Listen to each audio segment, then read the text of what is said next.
I am excited that we are back here for our MEWC and MECC World Finals. For 2 days, instead of only 16 people, we now have almost 200 people playing at the stage, on the stage.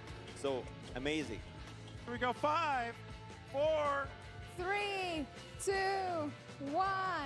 All right, Oz Giles. Away we Once go. again, take us to school. We will do. And look, we don't have favorites, guys, but we got given these amazing Dim Slayer hats. Dim Slayer. Yeah. Right. Okay, Oz, this is a tough case. It is. It is. A really tough case. And previously I made reference to the boogeyman, right? And in Brazil is Bishop Papau. Now, we just saw Bishop Papau cleanse me. Yeah. Because I have gone through... Dim good. All right, Dim is setting up some named ranges. That's going to help him out in the future. So that's map 1, by the way, Temple 1, definitely the easiest because you're going to be doing a lot of things moving from a starting to an ending cell. Interesting lambda that he's put together. Yeah, so that's a quick way of getting all of the counts of all of the different, well, essentially like figures, emojis, very, very quickly. Still has no points with 8 seconds before elimination. Oh, okay, turning on iterative calculations again. This is a go from Australia to Canada. Is the belt guys? Come on, let's hear some noise in the audience. All right, let's see. 10 Where seconds left. 10 seconds. Come on. Is anything gonna happen? Can anybody throw a Leroy Jenkins out in the last few seconds? Leroy Jenkins. Come on, All Leroy. Right. Michael Jarman. Look at that. Look Takes at that. the win. Look at that. Michael Jarman. Michael Jarman. All those years of training have come. Yeah.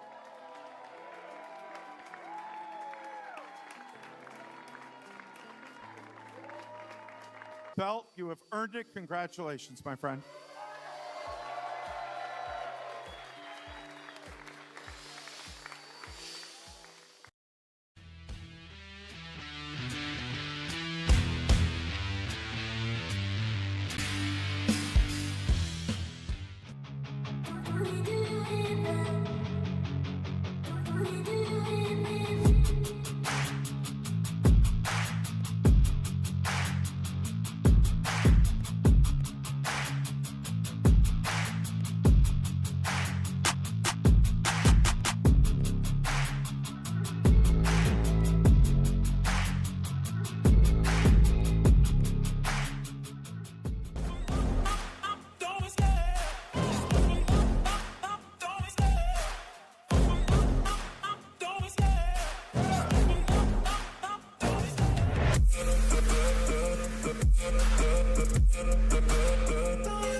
Hello there and welcome to the Microsoft Excel World Championship. We're here at stop 1 of the road to Las Vegas, and today we're bringing you one round of competition in the Excel Esports format.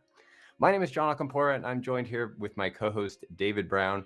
David is a finance professor at the University of Arizona, and he also heads up the MECC, which is the collegiate level of this event. David, welcome. It's great to have you join in today. Hey, thanks, John. It's great to be here working with you. I mean, a very seasoned Excel MVP, as well as the host of Excel Campus with hundreds of thousands of followers. I think I'm in good company right here next to you. Yeah, it'd be great to dive into today's battle. What are you excited about for today's battle? First one of the year here. The fact that we have 4 heavy hitters coming at this. All of these participants have either been in the finals, have won championships at one level or another. And so everybody here is going to really be bringing their A game, I think, today. Yeah, I totally agree. I'm excited for this case too, which we're going to see in just a minute. And if you're new to this, you haven't watched one of these before, we're also going to explain everything that's going on here with this Excel battle. Right now, we're going to tell you a little bit about the season, and we're going to jump to a video of that. Welcome to the Microsoft Excel World Championship Season 2025. There are 9 Road to Las Vegas battles that occur throughout the year. It is advised but not mandatory to participate in all of them to qualify for the finals in Las Vegas. From each of the 9 Road to Las Vegas battles, the 10 participants get a ticket to the main draw of the competition, meaning they can skip the Microsoft Excel World Championship qualification round. These 90 people will be a part of the Microsoft Excel World Championship main draw, which has 256 spots. The remaining players will be determined through the qualification round on September 27th and the Financial Modeling World Cup regular season. Then, the MEWC online rounds will start on October 11th with 256 people that will play each other in a playoff format. After 2 rounds of play, the 256 players will be eliminated down to 64. The competition will continue on October 18th, where the players will be eliminated down to 16. The last 16 round will determine the top 8 players who qualify directly into the Day 3 finals in Las Vegas. The remaining 24 players from last 32 round, as well as 16 players from last 64 round, who didn't make it to top 32, are qualified for the Day 2 matches of the in-person competition. So, how will the Las Vegas finals work? On December 1st, a day before the main event, a last chance qualification round will be held for all the players that arrive to Las Vegas. 15 winners of the last chance qualification round will be playing on the gorgeous HyperX Arena on December 2nd. They will be joined by the 48 players from the online rounds, 8 local chapter champions, and 1 wild card chosen by the organizers. From these 64 players, 16 will qualify for the Day 3 finals on December 3rd. They will join the 8 winners of the online rounds to form a 24-player pool, competing for the champion's title. Plan your Vegas trip now. Book hotels at exclusive rates, secure affordable flights, schedule your visa interview, and get set for an amazing time with fellow Excel enthusiasts. Don't wait for online rounds in October. They might make your qualification path easier, but no matter what, you can still compete in Vegas. Good luck, and see you in Las Vegas. All right, welcome back. So if you're joining us on YouTube live, first of all, let us know in the chat who you're rooting for today, what you're excited about. Blow up that chat and let us know. David, we have quite a season here. We're just getting started with the 2025 season. This is quite a season. Can you kind of take us through this a bit? Yeah, well, the first thing is we're all trying to get to Vegas again. So Vegas this year, rather last year, 2024, was a fantastic event. Really the only thing that was missing was you, John. We were looking for you to be our anchor host there, and unfortunately you caught the flu. You feeling better? I am. I had a really bad case of what my wife calls the man flu, but I'm better now. Didn't want to give it to anyone. I was really sad to miss Vegas last year, but I will be there in 2025. Looking forward to that. Can't believe we're already getting started in this season. Yeah, so like I said, we really missed you. I do want to give a shout out to Giles Mail, who filled in at the last minute, did so beautifully. I don't think we're going to see Giles commentating too much this year because he wants to be there in the finals. I know he has a big personal goal to compete in each of these rounds. So maybe we'll see Giles in the leaderboard in just a little bit after we see these 4 go after it. Yeah, that'd be amazing. Today, we're going to basically be fighting for 10 spots that are going to qualify these players for the round of 256, which then leads in to the finals in Las Vegas. So these 10 spots, 7 of them are going to be earned by people that actually already finished the case, those that started about a half hour before we launched today. So the top 7 overall, and actually 2 more, one from the under 25 group and one from the 50 and over group. So we'll have 9 from that, and then 1 coming from the 4 players we have today. Like I said, these are heavy hitters. I think if these 4 were in the main draw, all 4 could potentially qualify. but really only one of them can get their seat punched today. Yeah, and stick around. I believe we will be giving the results of those other 7 as well after the event, after the live stream today. So stick around to the end for that so we can see who's our winners moving on. And we are now going to bring in our players for today to get to this competition. So we're going to introduce our players here. First of all, thank you all for being here. We'll just quickly do some introductions. I'll start at the top here. Juan, the Excel man, Cifuentes from Chile. Welcome, Juan. So, hey, John. How you doing? Great. I think David has a question for you. Yeah, JJ. Yeah, please. So I saw that you were on a kids program in Chile, teaching some kids some basics of Excel. Do you think you're going to have a lot of kids tuned in today?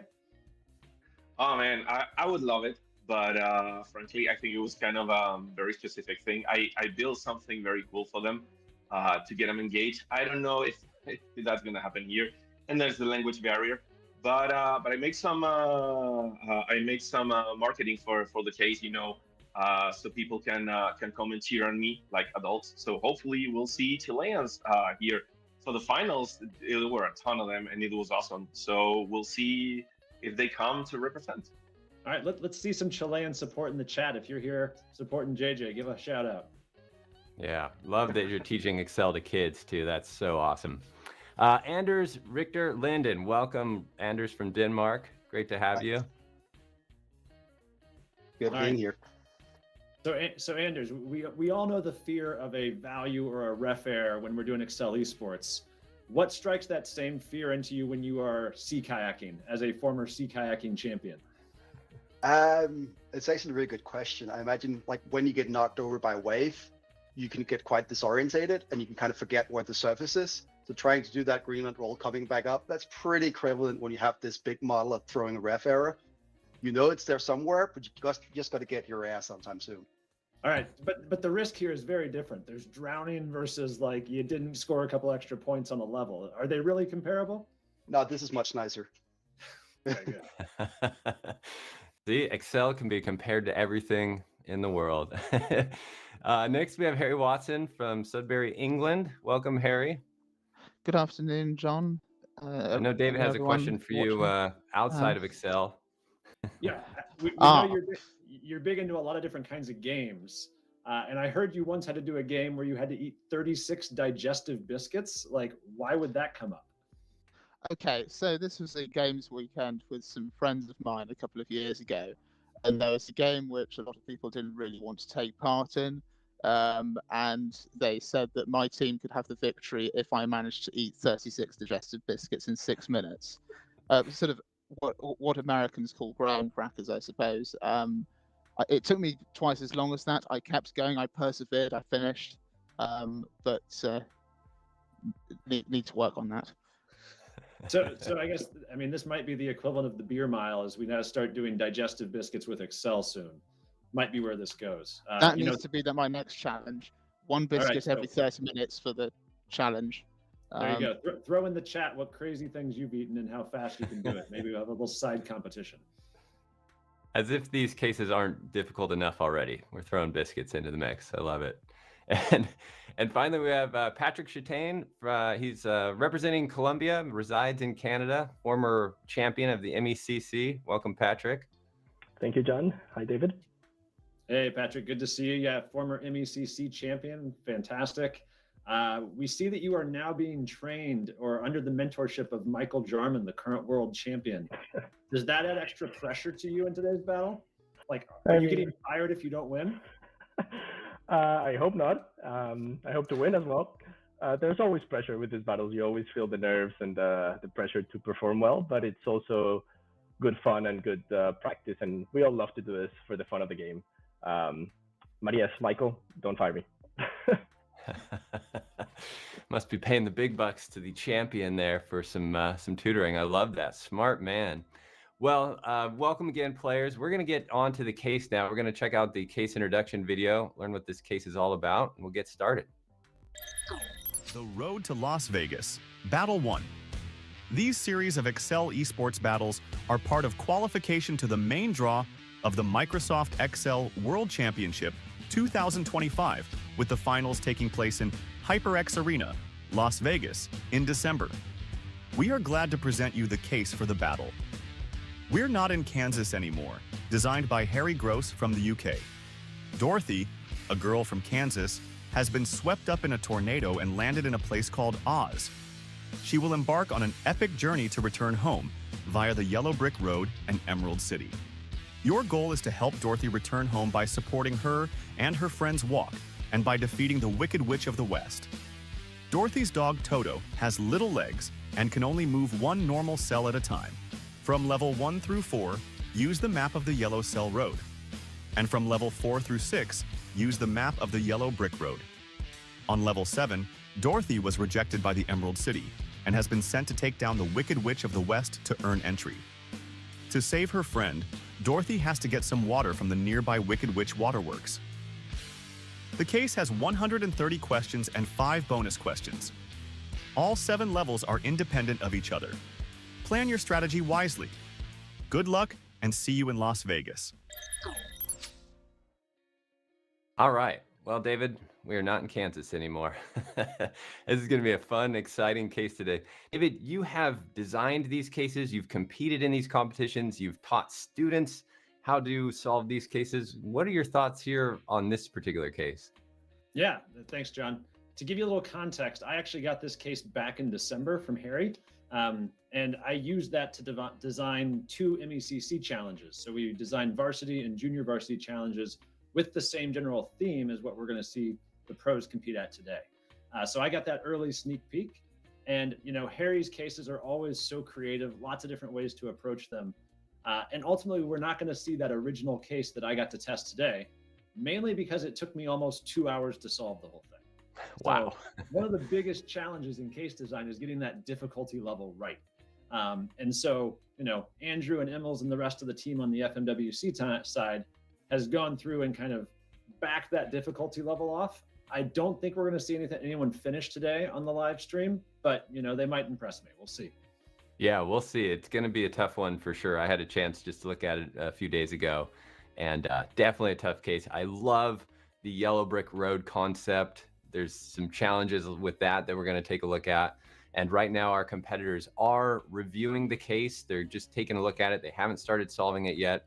We're going to bring them back here in just a second, and then we'll go ahead and get started. But yeah, this one is going to be fun. Like you said, getting all the way through to the last level will be interesting to see if anyone does. It'll also be interesting to see if anyone does that's not on the live stream, because again, we have well over 100 people, I believe 167 people doing the challenge not on the live stream today as well. So, John, it was actually 367. It's Sorry, the most yes. that we've ever had for a Road to Las Vegas battle. So it's great to see how many more people are now involved. I don't know how many of those saw the article in the New York Times earlier this week, but fantastic to see that level of coverage for Excel Esports. It really just reflects the quality of work that the FMWC is doing in bringing us all together to celebrate Excel. Yeah, a platform, an application that we all love so much, and it's great to see this competitive environment around it. It's obviously spurring a lot of people to get into it, to get into the sport. And we'll mention this throughout the broadcast, but if you want to get into this, go to fmworldcup.com. You can sign up and join us here and start partaking in these battles. There's templates online that you can download as well to practice and everything like that. So check out fmworldcup.com.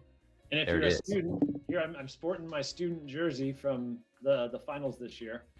Go to mecc.college, because that's where you can get access to the junior varsity and the varsity cases that are going to be a little bit more introductory, teach you how to get into this world of Excel Esports and really get comfortable with it before you try to tackle these pretty tough pro cases. I love it. And I love the jersey too. I'm a little jealous. Okay, look at that. All right, we've given these competitors enough time. Let's bring them back in and get them started here. They're getting bored. Yeah. All right, any questions on the case? If not, well, David, do you want to count us down? Yeah, let's do it, guys. All right, 5. What was there a question? Or Yeah, quick question. Yeah. On the Yellow Cell Road and on the roads, are gray squares are not traversable. Yes. Correct. Do not traverse the All gray right. squares. All right. Perfect. And as you're moving along those, you can only move up, down, left, and right. That's the other thing to make sure you cannot move diagonal on those levels. All right, any other questions? All right, then here we go. In 5, 4, 3, 2, 1, Excel. All right, here we go. So we're first going to see a split screen here of all of our competitors' screens, and we're going to have this screencast up throughout the competition here, so you'll be able to watch our competitors solve these cases. Let's just jump to Juan's screen first, and we'll take a look at how he's doing. And we have Patrick on the board first with 40. I think all of them are doing a bit of a race for the bonuses right now. And look at this. There's a chop function. How do you teach people the chop function? Interesting. I wonder if that's a translation or if it's obviously a lambda that Juan is using here. Yeah, my bet's on a lambda. And then you can see Juan's player card there. Juan finished 6th this year at the MEWC finals.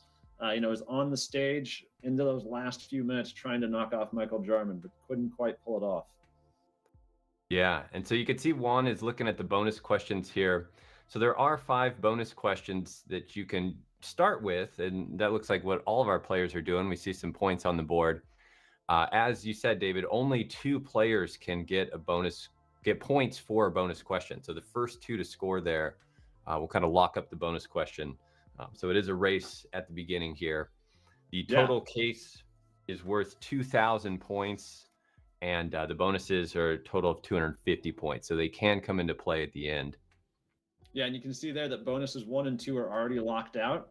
So hopefully JJ realizes that and doesn't go after those. Otherwise, you're just wasting time and kind of a strategic misstep. Yeah, exactly. And those are the 2 pretty easy ones to get right away. And we'll see if the players that now go for the rest of the bonuses or they start to solve the levels down below, because the levels start to increase in point values. Level 1 is worth 40, but then level 2 is worth 120. So you kind of got to balance here where you want to score your points, especially early on. And what I love about this case and Harry's design here is, and you can see Anders is looking at that the picture right now. So the picture of the Emerald City is beautiful. Yeah. Props to Harry for being able to get that into Excel as nicely as he did. And what those are all individual cells colored.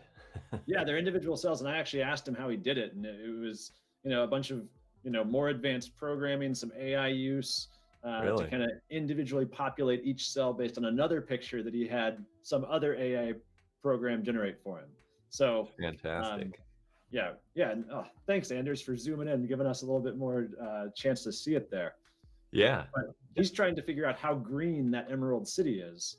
So basically trying to extract the green element of each color of that image, in each cell of that image. Yeah, and interesting that he's going after that one now, but it is bonus number 5, so maybe trying to get those points. It's probably going to take a little bit longer to do that, and he might have figured that out and decided to go back to the other levels. Level 1 here. And here we see him going to an indirect. This is something that we saw as controversial. A lot of people shy away from it because of its volatile nature, meaning that it recalculates every time anything changes in the spreadsheet. So it can really slow things down if you have too many of them and too much intense calculation. But it's a really handy way to approach this problem. Yeah, because you are getting, in this one that we're looking at too here, he's getting this destination cell. So you can use indirect again there to figure out the coordinates, row number, a column number. Really, the column number is what you need from that. So that's another way to do that, past G6 through indirect. Let's jump over to Harry's screen, because Harry's taken a solid lead here at 200. Yeah.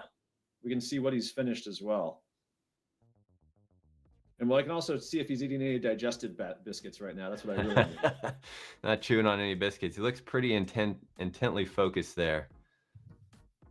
And you see his ranking of 52nd place, which you know, a lot of people get ranked at lower levels, even though they were in that round of 64. They're in the arena. They could have been really close to the stage, but, you know, so don't count Harry out by any means, even though Juan and Anders were both on the stage for the final 12. I think Patrick and Harry have just as much of a chance to end up our winner here today. Yeah, both our youngest competitors. Harry, our youngest competitor, with only 6 years of experience. That's pretty amazing. That sounds like a lot, but with Excel, there's an endless amount of content and features to learn and techniques. So that's pretty incredible that he's already at this level with just 6 years under his belt. Well, I feel like if you have 6 years of modern Excel, that's different than what you and I have, John. I mean, we remember back to, you know, 97 and 2003 and using those versions of Excel. And I mean, a lot of that stuff's just not that useful anymore, right?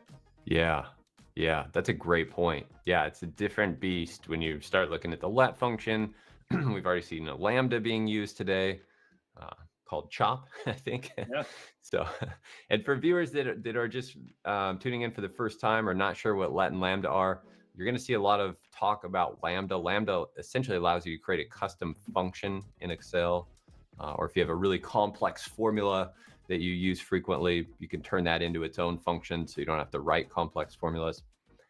And a lot of our competitors have pre-built lambdas that they'll use for a lot of these common cases and scenarios. Now, I don't know, David, if we've seen a yellow brick road type case before with this layout. No, I don't remember one, which is, you know, props to Harry for thinking about this. And Harry Gross, not Harry Watson, who's competing here. And he's on the yellow cell road right now, where each cell is one brick, whereas the yellow brick road, which we'll see competitors moving to on in level 4, basically you're dealing with merged cells then. And merged cells are the modeler's enemy, right? Very true. They make moving around the spreadsheet hard. They make working with your data hard. And so the players are going to have to figure out a way to deal with those merged cells. And how did you approach that when you went after it, John? I unmerged them, first of all, just because that's like you said, it's kind of number one step usually when you come across a merged cell, especially in a case like this. I unmerged them, and then I didn't flatten the table, but I think that might be, I don't know, it'd be interesting to see if anyone does that. What about you, David? Do you kind of, well, when I say flatten the table, just kind of change the orientation of it a bit? Right. Yeah, I unmerged, and then I immediately I basically filled in the blank cells then with the number to the left. So I just wrote some formulas to fill that in really quickly. That way I had each number represented twice. So that's one way I worked with it, although you had to change your orientation here and there, which made this case really beautiful, in that Harry thought of lots of different ways to work with those bricks and make those bricks hard to work with. Yeah, absolutely, because you have to sum up the bricks around, excluding the brick in the middle there, and do certain things with navigating the bricks. We're seeing Harry here on level 3 working at kind of, he has those -1s and 0s, so kind of trying to create the offset pattern around the cells. And we see Patrick still out in the lead. Maybe we can jump over to Patrick's screen and see how he's progressing. I think those bonus points are coming into play here. He's also on level 3. Interestingly, most people slowed down with bonuses 3, 4, and 5. So not really sure the strategy there. Those are very open, and I think those are going to determine our winner here, because, you know, everyone I think is going to get through the first 3 levels, and then bonuses and the further levels are really going to separate out our winner. Yeah, I agree. I was anticipating a bit of a slowdown here, and that's what we're seeing. You know, quick points on 1 and 2, they're easy levels, but level 3 kind of really takes the challenge level up a few notches, I would say, and our competitors are feeling that here as Patrick's working through level 3, and he's got a different approach where he's got some kind of put a border around the yellow brick road there. Yeah, and I'm guessing he had that with some kind of macro, or either a macro or, I mean, most likely a macro, but, you know, he's probably going to heavily rely on lambdas as well, knowing that Michael Jarman's coaching him up. Not that he needs it. I mean, I think he won the MECC before he probably knew Michael. True. Yeah, he's a bright young competitor, and very smart of him to have a mentor, to have a someone tutoring him and helping him out, and maybe they're both working together. Who knows? Maybe Michael's taking tips from from Patrick as well. So yeah, maybe someday we'll see some team play in this kind of competition like we have in the MECC, which is always a lot of fun. Yeah, and I haven't yet heard of anyone professionally hiring a coach for Excel Esports yet, but I guess I'll throw it out there. If you want me to coach you, it's a low hourly rate. I love it. Yeah, well, you have a lot of passion around this sport, so I feel like you're doing it anyways. That's awesome. Yeah, actually, I was teaching my Excel Esports class yesterday. It was our second meeting of the semester. I have about 35 students ranging from freshmen through seniors. And I was actually teaching them a little bit about Let and Lambda. And one of the students kind of asks like, hey, in the competition, are Lambdas allowed? And he was kind of shocked to find out, yes, but that's so much of what these competitors are using. I mean, look at Patrick right now using address cell. Address cell. So this is not a function that's built into Excel for our viewers that aren't familiar with this one or haven't seen address cell before. You can't just go use that in your version of Excel because he's created that as a Lambda custom function, and returning a spell range there of, it looks like, some cell addresses. So interesting. Yeah. Well, and it's an index cell of a cell road of I mean, that was a triple layered Lambda right there, I believe. Yeah, amazing. Yeah, you're right. That's cell road. And how does he have cell road built out? He's obviously done a lot of these cases before. And I don't know, David, you tell me, when you're teaching Lambdas, do you kind of talk about maybe one of the pitfalls of using a Lambda is you really have to know your function, right? And what it's capable of and not capable of. Right, and you also have to be careful of how you name the arguments, right? Because if you name those arguments just very short cells like A, B, C, or X, Y, Z, it's going to be really hard to remember in 3 months what goes in X, Y, and Z, right? So you almost got to treat it like a program, which really it is a programming language, and use good naming conventions, use good programming techniques. That way, when you use that, it actually makes sense to you from a linguistic point of view, and you don't have to memorize every different thing in your book. Yeah, that's a great point. So there is a lot of advantage, but it's not necessarily, there's some risk too. So it's just, good to kind of think that. Some people say, well, if they use Lambdas, it's cheating, but there's definitely risk involved with these. And right now we're still seeing Patrick working on level 3. For this level, this is a challenging level on the yellow brick road, or this is a yellow cell road, but they still have to determine essentially the adjacent cell and jump to the next cell that has a smaller value. So, or the largest cell in the surrounding, that's what I should say, the largest cell in the surrounding cells have to jump to that until there's no smaller values left. So exactly. So you got to be able to know the neighbors of every cell that you're in, and you also got to keep track of which cells you've been in before. Or actually, in this case, you don't have to, because you're actually always going to larger values, right? Right, larger values. But look at this monster of a formula that Patrick's trying to put together to figure this one out. So this is really definitely slowed our competitors down a bit. And just to give the viewers kind of a sense for what the original case looked like, there was a similar level to this one, but instead of always going to the bigger number, you alternated from going to the largest number, and then the next time you go to the smallest, and then back and forth, largest to smallest, but you would never step on a brick you'd already stepped on. And not only that, but you had to do it in the yellow brick road, not the yellow cell road. So it was a more complex pattern of how to identify your neighbors, and you had to keep track of everything you'd stepped on before. And that's what Harry Gross wants to basically push us all to be able to do in these 30-minute time frames. So props to Harry for thinking so highly of us all, but also props to the organizers for making this a little bit more accessible today. Yeah, and looks like Anders has jumped out to the lead. Let's jump over to Anders and see if he's got partial points for level 3. So now it becomes the question: do you hunt for the air, or do you keep moving? Yeah, and that's a great question, and it might be that with this level you get a list of cell addresses. So maybe he's made it part of the way through that, kind of checking answers. Maybe he's got something wrong. A lot of there's edge cases here, right? Because if you bump up to the edge of the yellow cell road, then you can't go right or left there. So you kind of got to factor that in. Yep, exactly. And to give everyone a little bit more context, this was originally level 2 in the first case. So, you know, this one gets pretty difficult, and you're also traversing this from left to right, then from right to left. And that's actually what Anders is building right here, is he's basically taking the kind of the even rows and he's flipping them. That way, as you traverse this, you can kind of think of it as a natural left to right, because he's already flipped those even rows to, instead of being right to left, to flip it right, left to right. Very smart. It's confusing as I say that even.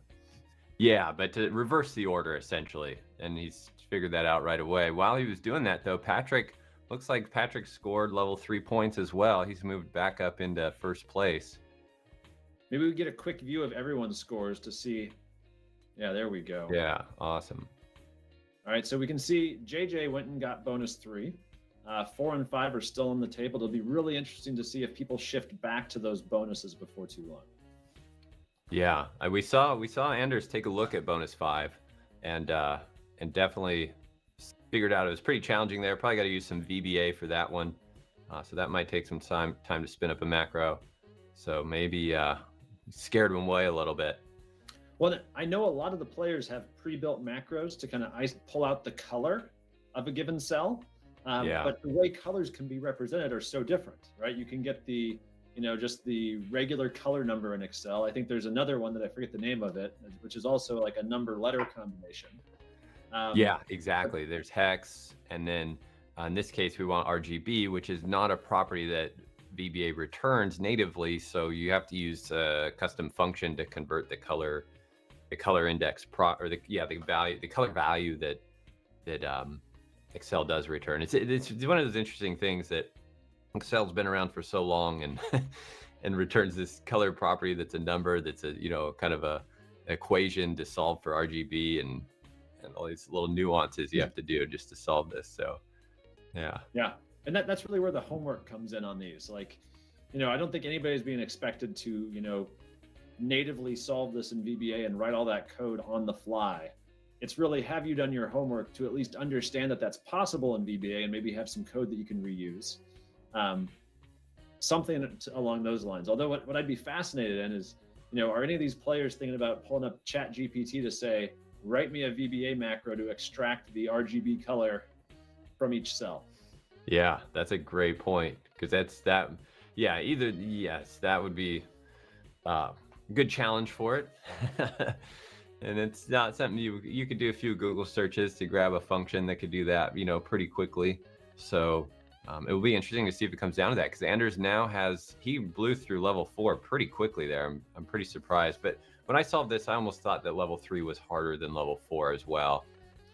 Like you said, he really just had to reverse the order on level 4 Yellow Brick Road, and then just do some summing. So got through that pretty quick. So I want to call out Harry Gross one more time here, and maybe more as we go, but you notice Anders just moved that image picture out of the way.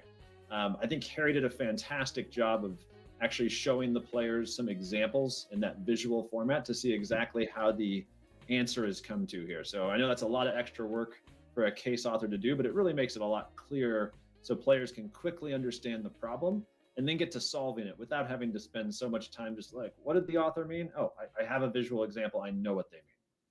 Yeah, I 100% agree. I appreciate you mentioning that, because for anyone that's trying this out for the first time, I know when I get these cases, what I like to do is give myself a 30-minute time clock. I rarely get very far in that 30 minutes, but I try. And to have this visual almost allows you to not read the instructions as well. That's always my issue, is I don't read the instructions thoroughly and I miss something. But having that visual really helps. So I really like that. And yeah, it's great. So more uses of lambdas. Just threw out an addresses lambda to get all those cell references there. Yeah, Anders still on top, but we've seen kind of jumping back and forth between Patrick and Harry there. Patrick's now back up in second. We haven't seen Juan's screen yet. Let's jump over to Juan and see how he's doing, and maybe stuck on level 3 still. Yeah, because I wouldn't sleep on him. I wouldn't be surprised if he can throw out some quick points. Yeah. He would try to get a quick handle on what he's doing. Uh-oh. He's basically flipped upside down and drowning. He's got those ref errors over there. So he looks calm about it, though.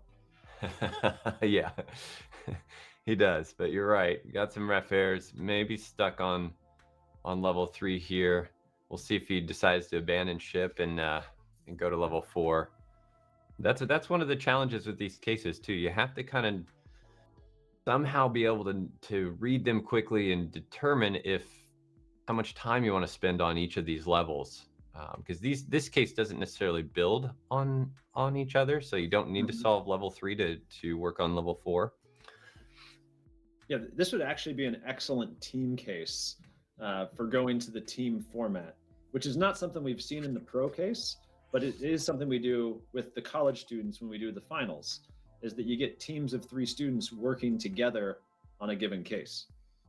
Yeah, I really like that format too. So you have kind of some easy levels throughout, so everyone can work on them, and then it progresses for each person working on the case.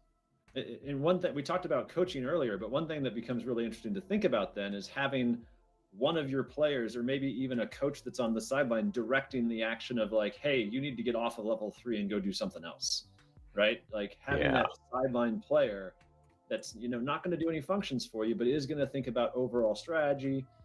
Maybe eventually we get to where you call a timeout where we can stop and talk, something of the strategy. You can't model it at that point. I don't know. Maybe it's hard with 4 players, but I could see a timeout being an element that we think about in the future. Yeah. So it looks like, I love those ideas. Looks like one is maybe, it's like he's scanning the other ones to see if maybe he's going to move on here. While he's doing that, Anders looks like probably scored level 4. So let's jump over to Anders and see how he's doing. Out to a solid lead right now. Yeah, and with 9 minutes left, he's, I think, the hands-on favorite at this point. Almost 200 points up. Partial score on level 5.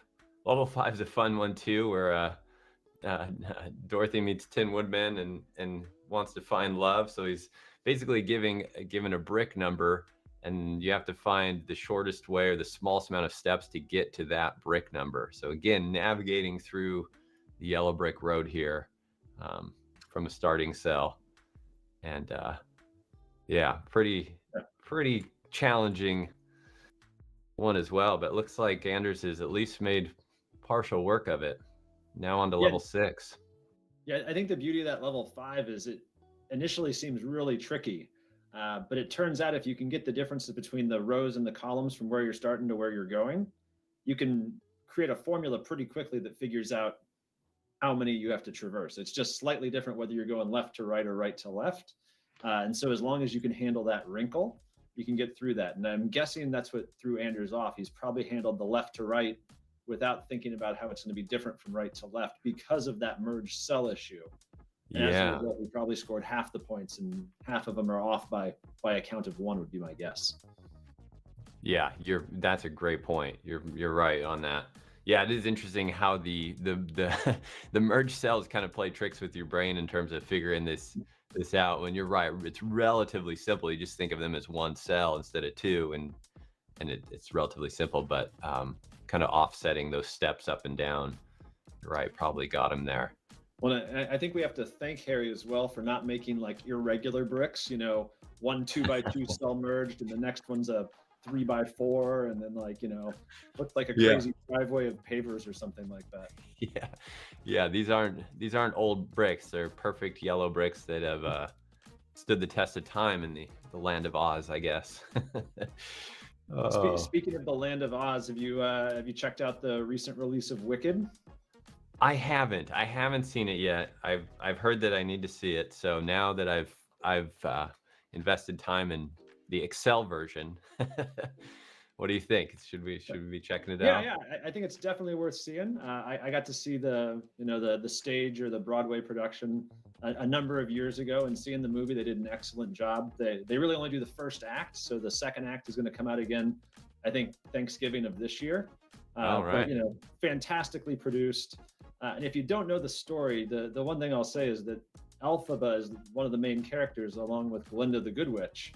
But Elphaba becomes the Wicked Witch of the West, and so there's a lot of context in that story. We shouldn't necessarily think of her as wicked. So we're taking the Wizard of Oz perspective here rather than the Wicked perspective. And so just a little shout out to Alphaba. We don't always think of you as wicked here. I love that. I love that. Okay, well now I got to see it because I do remember the original movie. So with just over 5 minutes left, we have Anders out in the lead still, Harry trailing behind, but anything could happen here because these levels are worth 160 points. You have levels 4 and 5, and then level 6 is worth 180. So let's see how Harry's doing. And those last two bonuses are worth 130, and nobody has tackled the last two bonuses. You know, if you have the trick up your sleeve for bonus 5, you got to play it. Bonus 4 is actually, I think, a little easier than a lot of people are probably expecting. It's trying to figure out the sum of the triangles that are possible from 3 bricks in the entire the yellow brick road, not the yellow cell road. Which again, if you figure out the approach, it's actually a pretty quick solve. But you know, having that mental stroke of you know, brilliance, so to speak, can be tough to get. Yeah, that's a great point. And that is worth 5 is worth 70 points. Bonus 4 is worth 60. So, oh, we see Juan with a huge jump. Oh, excellent! Wow, so Juan's now up in second place. As you said, you called it, David. He may be holding some scores back, or really moved on from level 3 and just flew through the last 2 levels. Yeah. Yeah, and they're Anders. Okay, Anders at 542, so 12 up. Yeah, and Juan's got 4 clean levels plus the 1 bonus. Obviously, he can't go after bonuses 1 and 2, so he can either try to do a full level solve or get bonuses 4 or 5. I mean, the other option is, you know, start throwing some ran betweens out there, because now you have enough time to iterate a couple times to see if you get lucky. Yeah, you're right, and he did get level 3, so he's 100% all the way. Yeah, so he's looking solid there. Maybe a come from behind victory here. Let's see, with just over 3.5 to go. So we all joke a little bit about ran between, but maybe he just ran between to get 15% on level 5. I don't know. But I think there's an element of ran between that you can think about which levels you can better guess on than others, right? Because if you think about level 7, right, most people are not going to try it, and it's a beast of a level. It is very hard to do. Yeah. However, all the answers are relatively small numbers. So, you know, like, I mean, they can't really hear us right now, so we can talk about that a little bit. But the fact that they're small, they can actually ran between a small range, and you're likely to hit some good answers there and score a lot of those points. Yeah, great point. It looks like it might come into play, because now our top 3, really, Harry is still within striking distance here. If he can get level 6 cleared, that's kind of the next. Anders with the big move. Wow. So Anders must have just cleared a level as well. Yeah. Really kind of putting himself maybe out of reach of Harry at this point. Maybe Patrick too. I'm not sure if there's a level that's big enough to get them back up into first. Yeah, good point. Like you said, maybe a bonus, but with under 3 to go, it's going to be tough to do all that in this amount of time, unless they just have some answers either ran between, or maybe they're just holding off on some answers. We have seen that in the past, but that can be risky too. Looks like Harry's still working on level 6 here. Yeah, there's certainly some gamesmanship to holding back your answers. I mean, you never want to hold back a bonus because it's only those first 2. Yeah. But as far as holding back a level to maybe influence some other people's strategy, Patrick up into second. So there's a lot of movement right now. Huge amount of movement in this leaderboard. This is awesome. So let's see how Patrick's doing.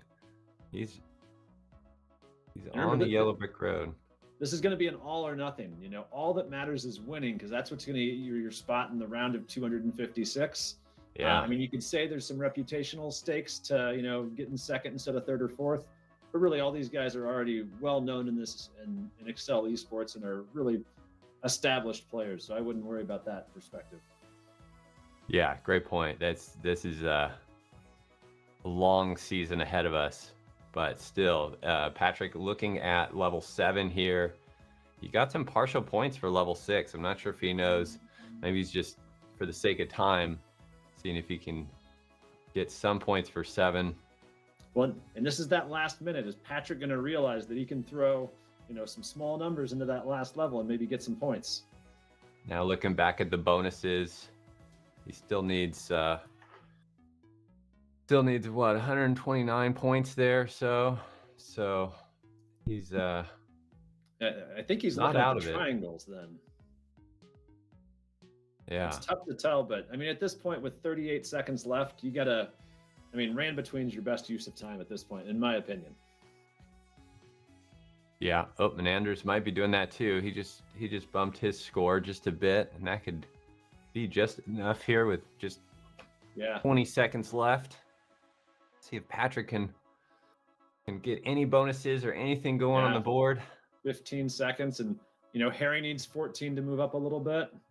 Up there's Anders trying to get this one. This would be a big move, really solidify and put him over 800 if he can get this.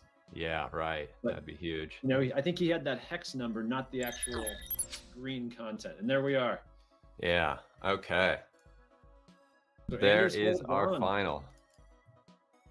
And got a piece of every level. I'll be interested to see. We can ask Anders if he actually guessed a little bit on level 7 there, because you know 15% makes me think guessing is what got him a little bit. And Patrick, 5% on level 6, maybe also a ran between. Yeah, we saw a lot of that today. A lot of partial scores. Of course, this was challenging. Like you said, there's a lot of nuances to the directions on that yellow brick road, and maybe some formula errors because of that. Of course, it takes a lot of extra time to just figure that out, go back. Or do you make the decision to go back and try and figure it out, or move on forward and go for more points? So Anders had the right mix, though. Look at that. All 7 levels scored points on. Amazing.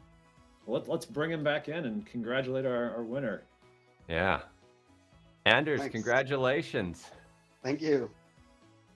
How was that case for you? You scored points on all 7 levels we were just talking about. That's pretty incredible. Yeah, and as you said, level 7 was just pure guesses. So I just figured like 2 was the example answer. It'll probably be a low number. Smart. That's It worked fantastic gamesmanship. I think there's a lot to be said for understanding the range of answers and when you should be guessing and when guessing is just not practical. Yeah, like when you're in the millions, you're not going to hit it anyway. So why bother? So speaking of the millions, it looks like you were going after bonus 5, right? That's going to be a big number in that answer. What happened on that one for you? Yeah, bonus 5. I had, well, actually I got one DIMS VBA macros to run through that, but just didn't really perform well under so many cells. So I think Harry has been designing this to kind of break this. So I gotta rewrite the macro to the full array base. Should be able to run that better. Well, I mean, anytime you can blame Dim too, that's a weird day. Nobody should blame Dim for sharing everything he does. Oh, so much good stuff. So much good stuff. Yeah. That's awesome. And we saw a lot of changes in the leaderboard throughout this one. I don't know if you all were aware of that, but yeah, a lot of changes there, especially 2nd and 3rd place. Juan, how was that for you? Did you also do some guessing there on some of those levels? We saw level 3 kind of stopped you up for a bit, and then you all of a sudden scored a bunch of points after level 3. Yeah, I made some mistakes on level 3, which sadly cost me like a ton of score, right? Because I would have gotten level 5, I think it was. I would have gotten it fully for sure. Like I was working towards it like another minute. But yeah, level 3, I made some mistakes that cost me some time, and yeah, that was kind of it. Mainly that I started making it so that you could walk diagonally. And that is very, very costly. But what are you gonna do? Yeah, great effort though. I mean, so close between 2nd, 3rd, and 4th. And Anders, you just jumped up within the last couple minutes to really separate yourself from the group. So really tight battle. Excellent showing from everybody today. Patrick, how are you feeling about your job security? I think it was all right. I did struggle and I got some lucky guesses in the end. I think I got level 4 with 2 minutes left, and then as John was saying, I just put, I think it was 11 for every answer in level 5 or 6, and I got like 3 of them. So I think that's what got me 2nd place. There you go, some good savvy there. Yeah. Harry, how are you feeling? Sorry, I massively overcomplicated level 3 and wasted a load of time on it, essentially. No, very good game, very nice level from the other Harry. I think he was saying beforehand it was his favourite case, yes, and I think I probably agree with that. So well done to everyone. I need to come back again on one of these streams to restore my honor. That seems to have come fourth twice in a row now, but oh well.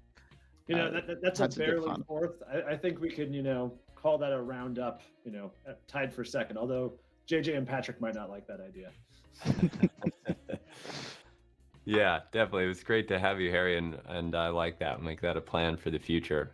And thank you all for participating. I know there's a lot of extra added pressure being on a live stream. Of course, David and I are grilling you, and you have to talk before and after. So thank you all for doing that. It's great to watch this, and this was a great battle today. We saw a lot of lead changes, which was a lot of fun.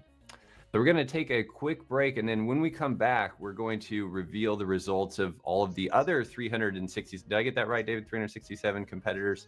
Yep, and we're going to see which event. 7 are going to book their spot for that round of 256. Awesome. All right, we'll be right back.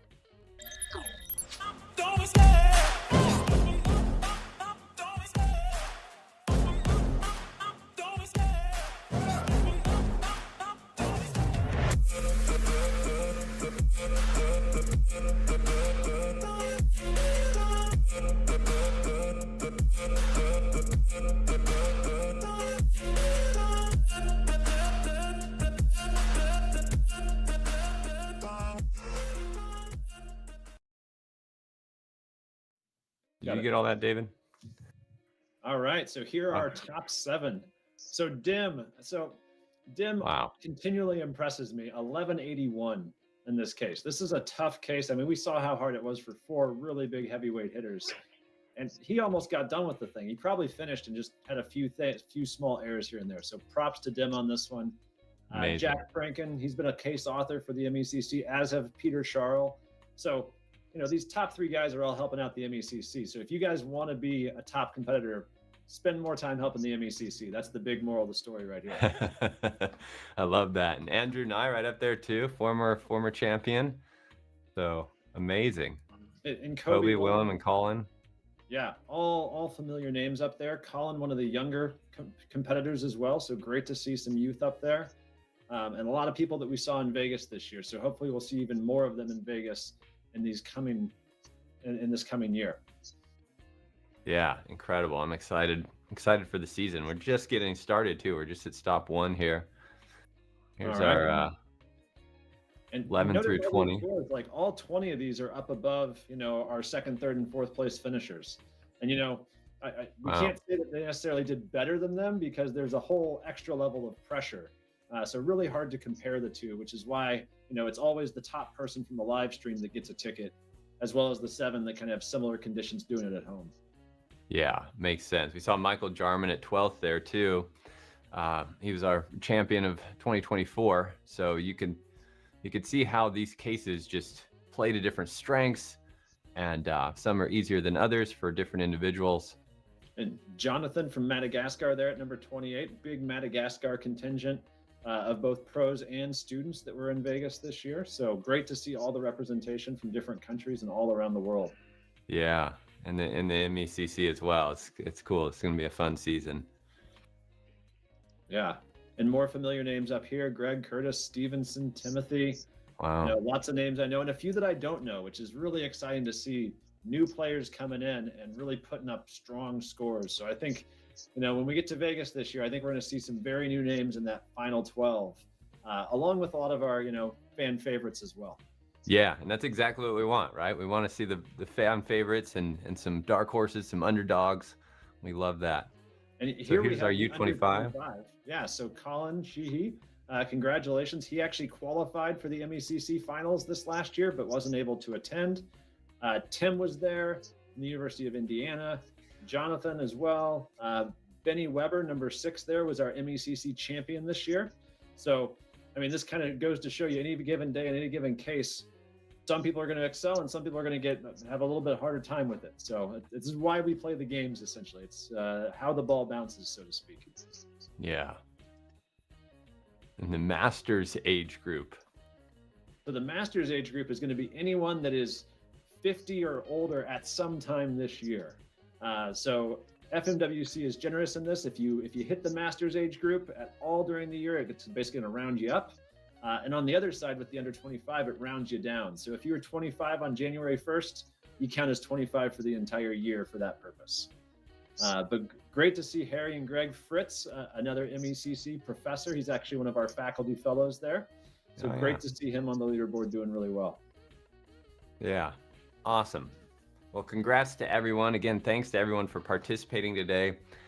As we said earlier, if you want to get involved in this, head over to fmworldcup.com, or if you're in college level, David, where can we sign up? MECC.college. So college students, high school students even, just get there, sign up, and learn more about Excel. Yeah, it's been fantastic events that are going on throughout the year. This is just stop one, so I believe there's 8 more stops we have leading up to the road to Las Vegas. Will be in December, and of course there'll be a live event there as well, so that's really exciting. Come learn about Excel, learn from the pros. All of these pros like Dermot Early and Andrew and I and others, Michael Jarman, are giving talks, teaching there, so a lot of fun stuff, and you can learn a ton about Excel and just hang out with all of us Excel geeks. Yeah, and you know, the best thing about Excel geeks is not the Excel, it's not the analytics or even the brain power. It is how giving everyone is in this community. The fact that they're willing to help out, that they want to talk to you, that they're interested in you and the problems you're facing and helping out and sharing knowledge. It's really very heartwarming to be in a situation where you have so many people kind of going towards a common goal, which I know you've been leading the charge for a while with Excel Campus. And so come and join us. It's really a phenomenal event when we're in Vegas. So well said. Yeah, I couldn't agree more. It's just awesome to see all the love and support between these competitors, right? They're all competitors when they get in the ring, but outside of that, they're just sharing tips and lambdas and posting this on YouTube. So follow them as well on YouTube and other places, social media. All right. And one more shout out I want to give out to the MECC a little bit is that I know a lot of people, when you go after these cases, they're really intimidated at first. Right, this is a hard case. You saw some top players in the world barely get it halfway done, and that's fairly common at the pro level.